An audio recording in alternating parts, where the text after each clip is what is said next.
Hai, kembali lagi di channel Festinel Studio Febri House segmen Ingin Tahu. Ada updatean terbaru loh. Dan sebelum lanjut videonya, jangan lupa like, subscribe, dan komen ya. Ingin tahu? 5 tempat paling mengerikan di alam semesta yang diketahui oleh ilmuwan. Buddhist Fight. Buddhist adalah the great nothing, adalah kehampaan yang ada di alam semesta. Ini merupakan sebuah wilayah ruang yang amat luas, kira-kira berbentuk bola yang mengandung sangat sedikit galaksi dan terletak di sekitar rasi bintang Buddhist. RxJ 1347 adalah salah satu kelompok galaksi paling masif yang dikenal di kalangan para ilmuwan. Ini juga salah satu sinar X yang paling bercahaya karena mengandung gas panasnya. Diperkirakan badai panas tercipta oleh dua kelompok galaksi yang bertabrakan sehingga menciptakan fenomena paling ganas di alam semesta ini. Nebula ini terletak sejauh 5000 tahun cahaya dari bumi di rasi bintang Centaurus. Suhu nebula ini tercatat 1 derajat Kelvin, 275,15 min derajat Celcius, min 457,87 derajat Fahrenheit, sehingga menjadikannya tempat terdingin yang pernah ditemukan di alam semesta. Tangan Tuhan. Formasi tangan yang dibuat pulsar adalah misteri yang masih coba dipecahkan oleh para ilmuwan. Jika bumi kita terlalu dekat dengan pulsar seperti ini dan jalur langsung sinar gamma dan zat sinar X semua kehidupan di bumi, kecuali astrofil, kemungkinan akan punah. Alam semesta adalah rumah bagi planet dan benda langit yang sifatnya misterius. Banyak ilmuwan yang telah membuktikan dan meneliti tentang apa saja yang ada di dalam jagat raya ini. Trapisi 1. Fakta yang menemukan bahwa bintang super dingin seperti Trapis 1 adalah bintang yang sangat aktif. Mereka menyala lebih cerah dari bintang kita dan bisa terbukti sangat berbahaya bagi planet-planet yang mengorbit pada jarak yang sangat dekat. Menurut kamu mana yang lebih berbahaya, guys? Mengapa matahari begitu panas? Reaksi fusi matahari hanya terjadi di wilayah sekitar setengah radiusnya. Tapi dengan temperatur yang tinggi yaitu mencapai 15 juta derajat Celcius, meskipun terjadi hanya di setengah radius matahari, proses fusi ini menjadi bahan bakar utama matahari. Kebayangkan bagaimana jika kamu merasakan langsung terjun ke matahari? Saat siang hari tiba, panas matahari dimanfaatkan orang untuk menjemur pakaian yang basah. Tidak hanya itu, panasnya matahari juga sering kali membuat kita berkeringat dan kehausan. Kenapa matahari begitu panas hingga terasa ke bumi? Matahari adalah bola gas raksasa. Matahari sebenarnya adalah sebuah bola gas raksasa yang tersusun dari zat bernama hidrogen. Gas-gas hidrogen dari semua arah akan berkumpul di satu tempat yang sama, adanya tarikan gravitasi, sehingga terlihat seperti bola yang kita lihat sebagai matahari. Di saat yang sama, ketika tarikan gravitasi semakin kuat ke arah pusat gravitasi, di sana terjadi peningkatan temperatur dan tekanan.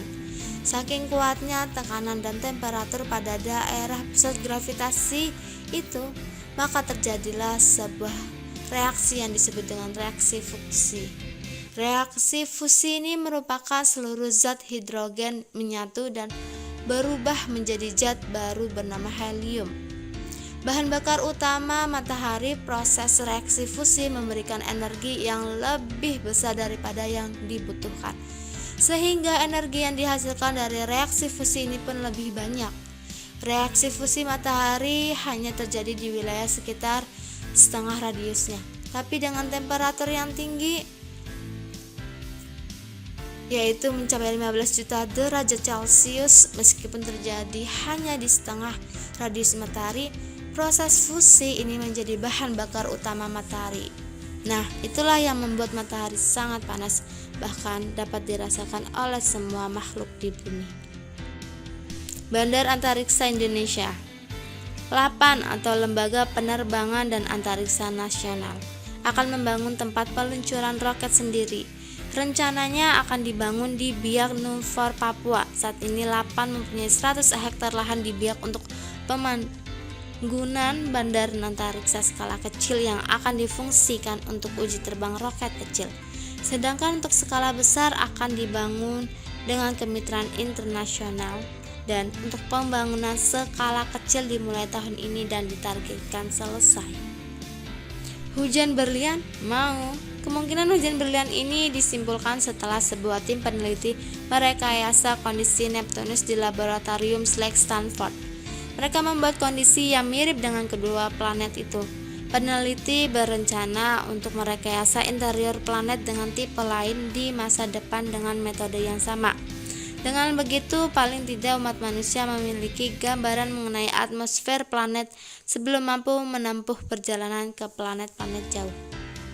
Ilmuwan bumi mungkin belum sepenuhnya menjelajahi Neptunus dan Uranus, namun berdasarkan percobaan terbaru, ilmuwan menyimpulkan bahwa kedua planet gas tersebut mungkin memiliki hujan yang lebih berharga ketimbang di bumi yang hujan berlian, yaitu hujan berlian. Sebab berlian sendiri memang menjadi interior kedua planet, sehingga keraknya terlihat gambar lapan di sekitar inti padat Neptunus dan Uranus. Kemungkinan hujan berlian ini disimpulkan setelah sebuah tim peneliti merekayasa kondisi Neptunus di laboratorium SLAC Stanford. Mereka membuat kondisi yang mirip dengan kedua planet itu. Peneliti berencana untuk merekayasa interior planet dengan tipe lain di masa depan dengan metode yang sama. Dengan begitu, paling tidak umat manusia memiliki gambaran mengenal atmosfer planet sebelum mampu menempuh perjalanan planet-planet jauh.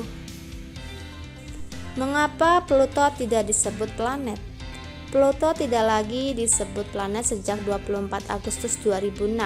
Wah, kok bisa sih, Kak? Saat Konferensi International Astronomical Union (IAU) yang ke-26 bisa berlangsung, para astronom memiliki definisi dan persyaratan baru untuk sebuah planet. Planet harus mengorbit pada matahari, berukuran cukup besar dan memiliki jalur orbit yang jelas. Pluto lagi disebut sebagai planet karena bentuk orbit Pluto tidak cukup jelas, karena orbitnya memotong orbit planet Neptunus. Pluto dikucilkan. Singkatnya, jawaban dari pertanyaan di atas adalah sejak tanggal 24 Agustus 2006. Berarti Pluto telah menyandang gelar planet selama kurang lebih 76 tahun. Penjelasan panjangnya adalah sebagai berikut. Perdebatan tentang Pluto dimulai semenjak ditemukannya objek yang diklasifikasikan sebagai objek lintas Neptunus atau Trans-Neptunian Object (TNO). TNO merupakan benda di tata surya yang mengorbit, melintasi, atau berada di luar orbit Neptunus. Sampai tahun 1990-an telah ditemukan hampir 100 TNO dan jumlahnya kini terus bertambah. Pada tanggal 24 Agustus 2006, ribuan astronom berkumpul di Praha, Ceko pada pertemuan International Astronomical Union yang ke-26. Pertemuan puncak kala itu membuahkan hasil bahwa Pluto tidak masuk dalam kategori planet pada tata surya Bima Sakti. Dengan ditetapkannya definisi dan persyaratan baru sebuah planet, maka Pluto telah resmi dieliminasi. Sungguh menyedihkan. Apa persyaratan untuk disebut planet? Dalam sidang IAU tersebut, para astronom telah sepakat bahwa benda langit dapat dikatakan planet jika memenuhi ketiga syarat berikut. Pertama, mengorbit pada matahari, mengelilingi lintasan yang tetap. Kedua, berukuran cukup besar sehingga mampu mempertahankan bentuk bulat karena memiliki gravitasi.